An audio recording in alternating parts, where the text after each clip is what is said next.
बिस्मिल्लाहिर्रहमानिर्रहीम अल्हम्दुलिल्लाह वस्सलातु वस्सलामु अला रसूलिल्लाह व अला आलिहि व अस्हाबिहि अजमाइन अम्मा बाद रब्बि शुरह ली सदरी वयस्सिर ली अमरी वहलुल उक़दतम मिन लिसानी यफ़क़हू क़ौली। अस्सलामु अलैकुम व रहमतुल्लाहि व बरकातुहू।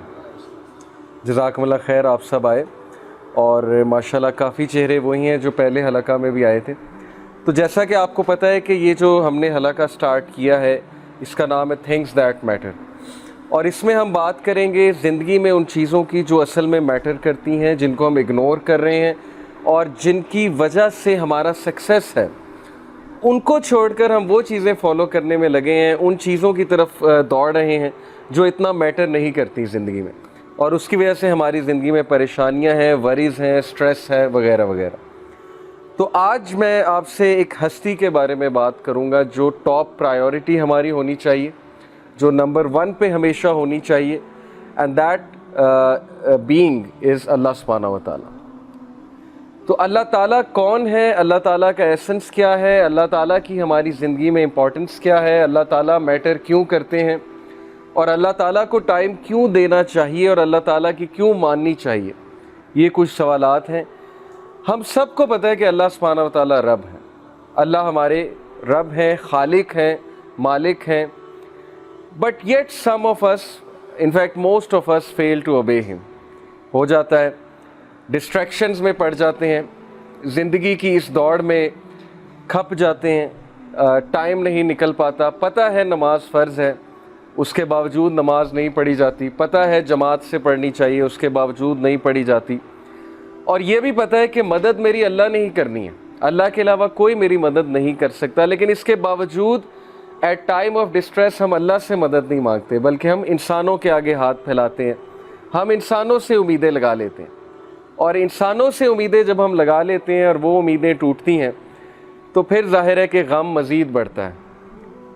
तो the being that matters most in our lives is Allah, Allah सुब्हानहू व तआला। तो सबसे पहले मैं जो बात आज आपसे करूँगा, अगर आप लोगों ने मैट्रिक्स मूवी का एक कॉन्सेप्ट था, रेड पिल और ब्लू पिल का, शायद आप में से कुछ लोग वाकिफ़ हों उस कॉन्सेप्ट से, कि वो जो मॉर्फियस होता है गालिबन। बाय द वे, मूवीज़ मैं क्लियर कर दूं कि सारी मूवीज़ नहीं देखता, मैं बहुत कम मूवीज़ देखता हूं, और वो मूवीज़ देखता हूं जिनको पहले मैं IMDb पे जाकर रेटिंग चेक कर लूं, स्टोरी चेक कर लूं।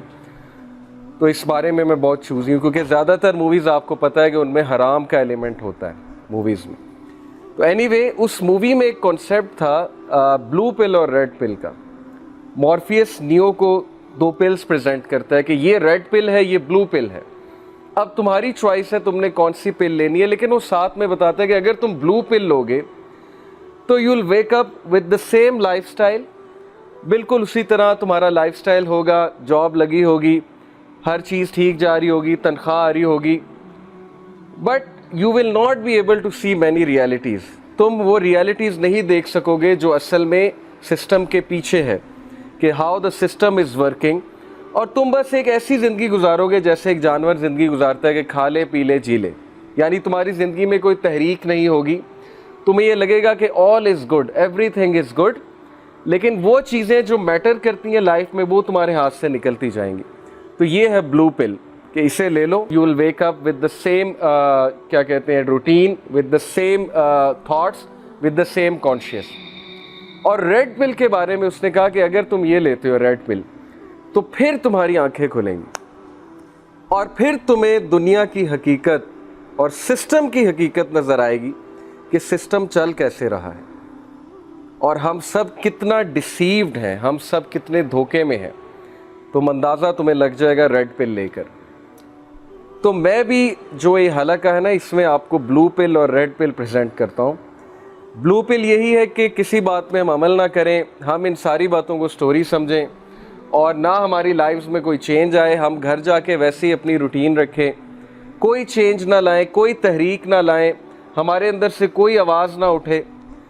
और रेड पिल ये है कि हम ये बातें सुन के कांप जाएं, हम ये बातें सुन के अपनी आंखें खोल लें, हमें रियलिटी समझ आ जाए, हम उस डिसेप्शन से बच जाएं। तो कुरान मजीद और हदीस हमें रेड पिल देती है, اور وہ ریڈ پل یہ ہے کہ اللہ تعالیٰ کہتے ہیں وَمَا الْحَيَاةُ الدُّنْيَا إِلَّا مَتَاعُ الْغُرُورِ، کہ یہ دنیا دھوکے کا سامان ہے. اس دنیا سے کہیں ڈسیو نہ ہو جانا، اس کی رنگینیوں میں پڑھ کے، ڈسٹریکشنز میں پڑھ کے کہیں اصل مقصد کو نہ بھول جانا. تم لوگوں نے تو خود چوائس بائی چوائس تم یہاں پر آئے ہو. سورہ احزاب کی ورس 72 ہے.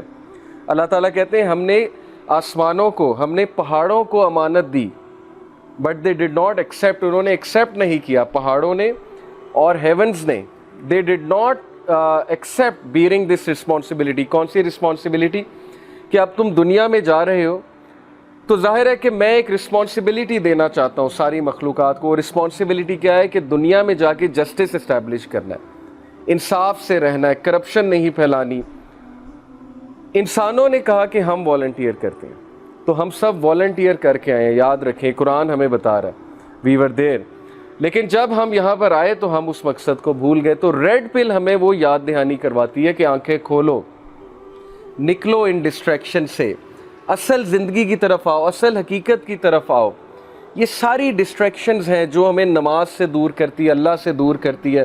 ہم سمجھتے ہیں لائف بہت اچھی جا رہی ہے، زندگی بہت اچھی جا رہی ہے، اسکیپزم کے قائل ہو چکے ہیں، میوزک پہ میوزک سنا جا رہا ہے، اور میوزک ہمیں بہت سی چیزیں بھلاتا ہے. اسی لیے music is a big distraction.